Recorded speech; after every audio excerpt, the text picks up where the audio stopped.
कानपुर वाले आश्रम की पड़ताल से पहले इस मामले से जुड़ा हुआ एक बड़ा अपडेट आपको दूं। देव प्रकाश मधुकर जो इस मामले में आरोपी है, उसे मजिस्ट्रेट ने 14 दिन की न्यायिक हिरासत में भेज दिया है। देव प्रकाश मधुकर हाथरस में जो हादसा हुआ, ये उस जगह का मुख्य आयोजन करता था। और आप जरा इस क्रोनोलॉजी को समझिए। देव प्रकाश मधुकर गिरफ्तार होता है और चंद घंटों के बाद ही बाबा को मीडिया के सामने आना पड़ता है। लेकिन जो लोग बाबा को भगवान मानते थे, उन लोगों की मौत हो जाती है। उस पर संवेदना व्यक्त करने के लिए बाबा को 90 घंटे का समय आखिर क्यों लग गया? यूपी पुलिस देव प्रकाश मधुकर और बाबा के रिश्तों का अतीत खंगालने में जुटी हुई है, क्योंकि यूपी पुलिस को लगता है कि इससे वर्तमान की पहेली बहुत हद तक सुलझ जाएगी। आखिर कैसे एक कांस्टेबल से बाबा इतना बड़ा बाबा बन गया कि वो लोगों के लिए आस्था का विषय हो गया? कैसे आखिर करोड़ों लोगों के दिलों में समा गया? ये तलाशने की कोशिश करेगी यूपी पुलिस। और पुलिस को ये भी लगता है कि ये सारी बातें जानता है मधुकर, कि आखिर कैसे बड़े बड़े नेता आज बाबा के सामने नतमस्तक होते हैं। कानपुर वाले आश्रम में बाबा का सबसे बड़ा रहस्य छिपा हुआ है, या फिर बाबा मैनपुरी वाले आश्रम में ही छिपा हुआ है? हमारी स्पेशल सीरीज आश्रम का दूसरा अध्याय तिलिस्म देखिए।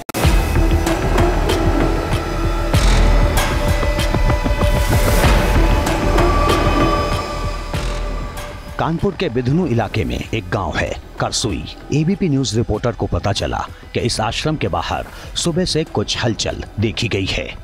हम वहां पहुंचे तो माहौल संभल से बिल्कुल उलट था। वहां कुछ गाड़ियां पार्क थी, चहल पहल भी थी। गेट पर पुलिसकर्मी को देखकर हम चौंक गए। मन में सवाल उठने लगा कि पुलिस यहाँ क्या कर रही है? कहीं बाबा सूरजपाल इसी आश्रम के अंदर तो नहीं? कहीं ये पुलिस बाबा की तहकीकात करते हुए यहाँ तक तो नहीं पहुंची? क्या वाकई बाबा सूरजपाल 2 जुलाई के बाद कानपुर भागा था? देखिए, कानपुर में बाबा सूरजपाल का आश्रम कितना आलीशान है, कितना विराट है, कितने ऊंचे गुंबद हैं। कारीगरी और नक्काशी कमाल की है। यकीन नहीं होता कि एक बाबा के पास ऐसा भी साम्राज्य है जिसका विस्तार इतना है कि ड्रोन कैमरे को भी मशक्कत करनी पड़ रही है। सबसे बड़ा आश्चर्य ये था कि बाबा का आश्रम जिस करसुई गांव में है, वहां अगल बगल कोई दूसरी इमारत नहीं थी। यानी बाबा सूरजपाल के आश्रम को ईंट और सीमेंट से चुनौती देने वाला यहां कोई नहीं था। हमने कानपुर के आश्रम पर ड्रोन का पहरा बढ़ा दिया और ड्रोन कैमरे से आश्रम का चप्पा चप्पा कैप्चर करना शुरू कर दिया। भोले बाबा के कानपुर स्थित बिधनू के करसुई गांव में जो आश्रम बना, इसकी बाहर से आपको तस्वीरें दिखाई, ड्रोन के जरिए दिखाई। अब हम अंदर का नज़ारा आपको दिखाते हैं। ये देखिए आप किस तरीके से यहाँ तकरीबन 3 बीघे में जो है इसके पीछे तक ये आश्रम बना हुआ है। आपको बता दें, जब यहाँ पे 2 बार पुलिस पहुंची है तो यहाँ पे जो सेवादार थे वो यहाँ से चले गए थे, लेकिन आज ये आश्रम फिर एक बार खुला हुआ है। आपको दिखाएंगे यहाँ पे जो और दरवाजे हैं, आगे चलेंगे और जो दरवाजे हैं वो भी फिलहाल बंद किए गए हैं। तो कहीं बंद दरवाजों के पीछे किसी सच को तो नहीं छिपाया जा रहा? क्या किसी सेवादार के पास कुछ ऐसा सीक्रेट है जो सामने आ गया तो बवाल मच सकता है? हम दरवाजे के पीछे जाना चाहते थे। इस आश्रम के हर कोने को अपनी आंखों से देखना चाहते थे। आश्रम में जब एबीपी न्यूज़ की टीम एक बार फिर पहुंची तो हमने यहाँ पे देखा कि आज जो है गेट जरूर खुला हुआ है और कुछ लोग भी अंदर, हम आपको तस्वीरों में दिखाएंगे। यहाँ के जो लोग हैं वो बैठे हुए हैं और यहाँ भोजन की प्रक्रिया चल रही है। इस आश्रम के सेवादार अब भी हादसे के लिए बाबा को दोषी नहीं मानते, लेकिन बहुत से सेवादार ऐसे भी हैं जिनकी आंखों पर पड़ा पर्दा 2 जुलाई के कांड के बाद से हट गया है। जो 1 जुलाई 2024 तक सूरजपाल को परमात्मा कहते थे, भगवान मानते थे, उनके परिजन अब इस इंसान पर बरस रहे हैं। हमारे साथ विनोद जी हैं, जिनकी पत्नी, माँ और बेटी इस हादसे में चली गई हैं। विनोद जी, बाबा का एक वीडियो आया है, उन्होंने बोला है कि हम महापुरुषों से कह रहे हैं, हमारे जो लोग हैं तन मन धन से जो पीड़ित हैं, जो इस हादसे के शिकार हुए हैं, उनके साथ हैं। तो बाबा की तरफ से कोई सहायता, कोई लोग उनके आपके पास पहुँचे? कौन से बाबा? भोले बाबा जी। यहाँ कोई नहीं आया, यहाँ कोई नहीं आया, न कोई सहायता न कोई कुछ नहीं। तो बाबा को आप क्या मानते हैं? हम क्या मानते, कुछ भी नहीं है बाबा। अगर होता कुछ उनमें तो अपने भक्तों की रक्षा नहीं करते। तो आप मानते हैं कि ये बाबा का ढोंग है, पाखंड है? हाँ, पाखंड ही नजर आ रहा है, और क्या है। आपको डर है कि अगर आप बोलेंगे तो बाबा के लोग, बाबा के जो समर्थक हैं वो आपके साथ कुछ हादसा कर सकते हैं? तमाम निरे हादसा है, कहीं मेरे परिवार के परिवार गायब कर दिए जाते हैं। हम क्या बोलेंगे, कुछ नहीं बोल सकते। बाबा के खिलाफ लोगों ने मोर्चा खोल दिया है। बाबा को सबसे बड़ा झटका 5 जुलाई की रात लगा, जब बाबा का राइट हैंड कहा जाने वाला 1 लाख रुपए का इनामी देव प्रकाश मधुकर गिरफ्तार कर लिया गया।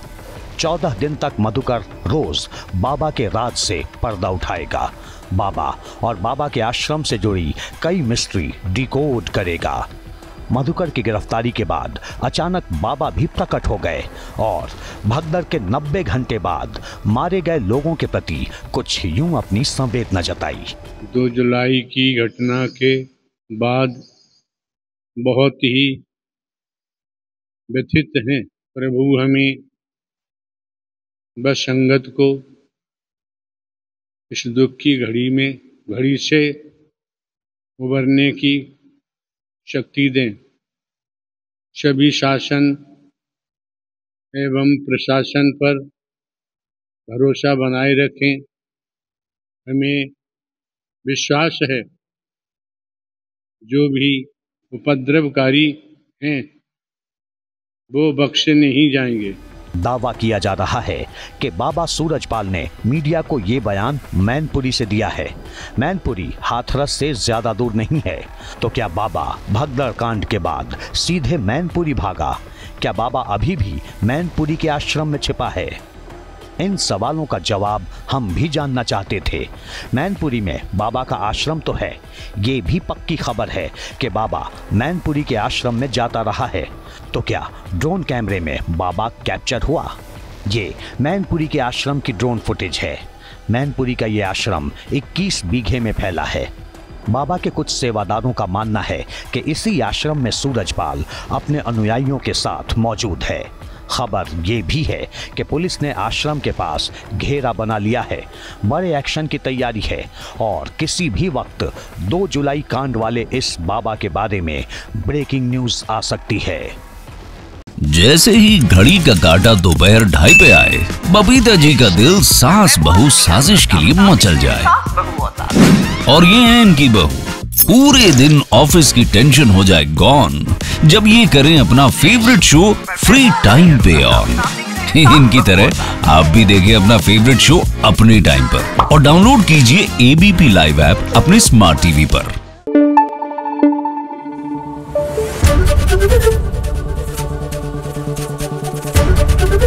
एबीपी न्यूज आपको रखे आगे।